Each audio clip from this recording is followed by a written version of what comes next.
Et les coupes aujourd'hui, ça concerne quoi? Les crédits de report ou les Voilà. budgets nouveaux? Alors je vous explique un peu ce que nous avons fait. Tout d'abord, il y a un engagement du gouvernement qui consiste à dire qu'aujourd'hui, c'est ce que nous avons tenu à préciser à l'ensemble des ordonnateurs, qu'il s'agit de réaliser tous les chantiers qui ont déjà démarré. Donc il n'y a aucune coupe sur les chantiers démarrés, pour que ça soit clair. C'est clair, c'est possible. Donc ça veut dire qu'on donne la priorité à la réalisation des crédits de report.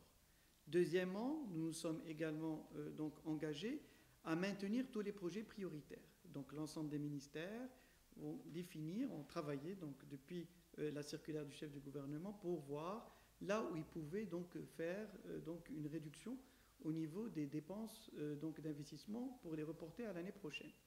Donc c'est le travail qui a été fait. Et nous allons arrêter, dans le cadre d'un arrêté conjoint entre le ministre des Finances et de l'Économie et donc le ministre concerné, l'enveloppe de ce qui va être réalisé cette année, les projets dans le cas des crédits nouveaux qui vont être lancés et ce qui va être reporté à l'année prochaine. Donc nous sommes véritablement dans une logique d'une programmation budgétaire qui vise essentiellement donc à nous inscrire dans le cadre d'un véritable sérieux budgétaire.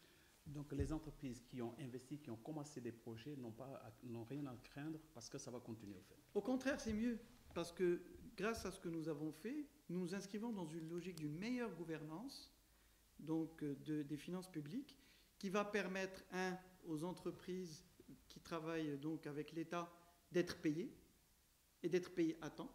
Et je peux vous dire que l'une des mesures sur lesquelles nous travaillons dans le cadre du plan qu'on a appelé le plan de responsabilité économique, donc il s'agit pour nous véritablement de stabiliser le cadre macroéconomique, mais en même temps d'accompagner le secteur privé parce qu'aujourd'hui il est temps que le secteur privé prenne le relais. Et dans ce cadre-là, donc l'une des mesures phares sur laquelle nous travaillons, c'est de réduire en fait les délais de paiement à 90 jours, c'est-à-dire respecter ce qui est engagé au niveau de la loi de finances. Mais pour le projet, en tout cas pour le projet sur les délais de paiement, ça a été aussi remis à plus tard? Non, pas du tout. Donc là aussi, pour le projet sur les délais de paiement, nous travaillons sur une révision. Et donc il va y avoir, donc à ce titre, dans le cadre de la session d'avril, il va y avoir un amendement de la loi qui se fait actuellement en concertation avec la CGEM pour arrêter les contours, je dirais, de l'application de la loi, qui va faire en sorte à ce qu'on puisse, je dirais, donner la flexibilité nécessaire à sa mise en œuvre, mais en même temps qu'on puisse aussi éviter les risques fiscaux liés en fait à la loi sur les délais de paiement. Donc on est là pour rassurer l'entreprise privée et lui permettre véritablement de travailler en confiance avec l'État.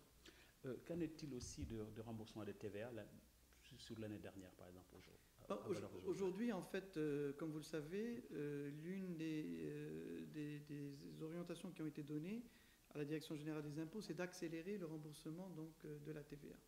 Nous, on peut dire que sur l'année dernière, nous avons remboursé donc plus de 38% que ce que nous avions réalisé au cours de l'année 2011.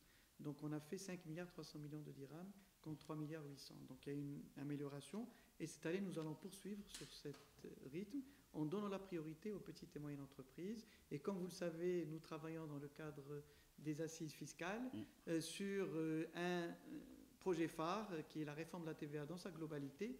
Et parmi les mesures qui permettront véritablement d'aller de l'avant, c'est celle de régler la problématique donc, du butoir à travers la titrisation des arriérés qu'a l'État. Et avec ça, nous allons véritablement donner une véritable impulsion à l'économie nationale puisqu'on va injecter 13 milliards de dirhams dans l'économie.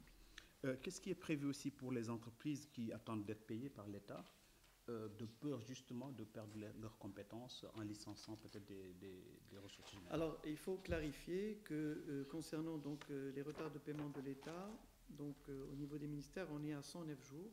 Comme j'ai dit, nous sommes en train de remettre à plat et l'inspection des finances travaille là-dessus pour revoir tout le circuit parce qu'il n'y a pas que le paiement, le délai de paiement est de 9 jours.